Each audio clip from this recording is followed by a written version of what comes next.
In the mid-1970s, rapidly approaching middle age, David Nutter began to shake the family tree to see who might fall out. He wanted to understand his pedigree, to know how far the name had roamed, so he poked through genealogical records, immigration logs, birth and death certificates. He found it everywhere, a whole diaspora of Nutters. Then he considered etymology, trying to trace the name back to its source. Was Nutter Norman French, or was it Danish, notar, a kind of professional notary? The Danish path led David to history books, which led him to Canute the Great, also known as King Canute, a Viking warrior who once ruled over a vast Anglo-Scandinavian empire. David liked the sound of that. He noted it down.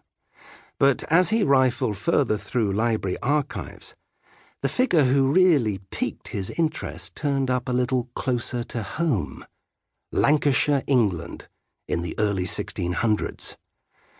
David had always had a great deal of fondness for the era of King James. All his boyfriends running the country, sending him letters.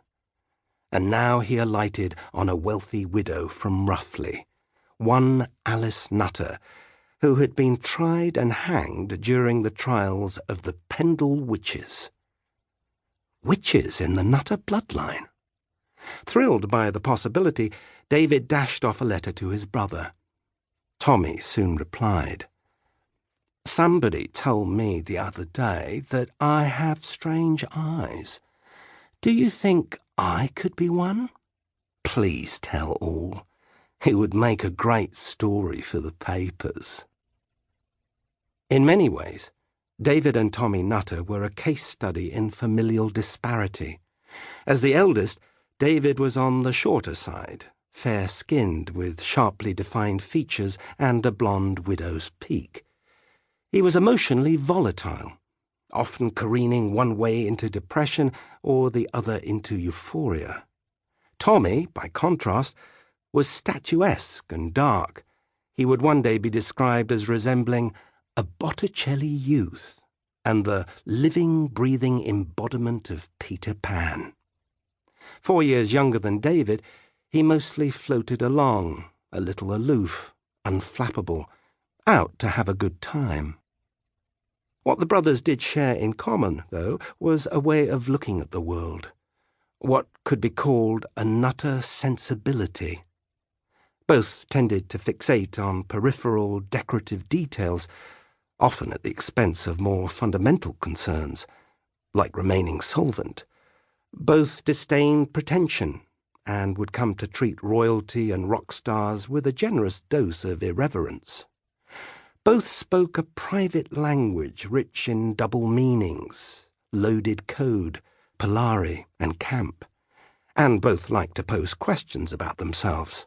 Who were they? Where did they come from? What did they deserve out of life?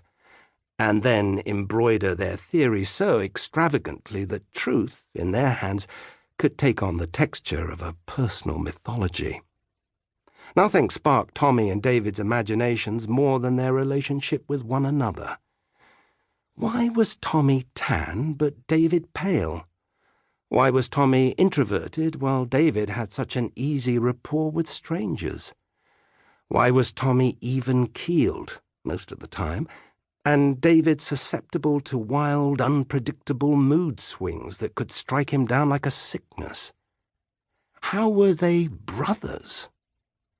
The elaborate explanations they dreamed up, or wove together, from thin threads of fact and rumour, invariably began with a single crucial figure, their mother.